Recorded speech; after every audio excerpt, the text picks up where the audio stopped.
Kama chako eni, mane en jatend migawo matuke kinde mokalo Rashid Echesa omaki. Kendo geng'ne tesendo bila mamudhaiga ka itude gi ketho mar kuo e yor oledhi. Echesa bende itudo gi ketho matiyo marach gi kuonde tudruok mag mbui timo chenro maling'ling mag mecho e yor miriambo. Okinde mag Echesa wacho ni report mora mobilo miyo gikotenore gi ketho ma itudo gi Echesa okose migi. Kinde go wacho ni gichich ni meko mar Echesa otime yor siasa. Kendo gibiro dhi e doho mar kawo okang' ne obila kaponi okowe thuolo.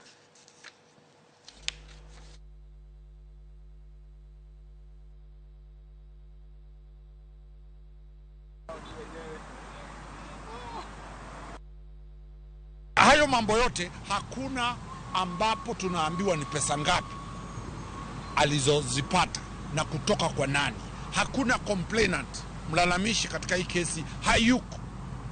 Tukiangalia tena mawazo mengine ni kwamba yeye ndiye aliyeshtaki mara ya kwanza, lakini sasa yeye ndiye ameshtakiwa hapa. Hata kama ni Easter, kesho tutafanya application kwenda kotini, sababu kuna ile vacation court na it's a matter of life and death. Tutafanya aweze kuachiliwa.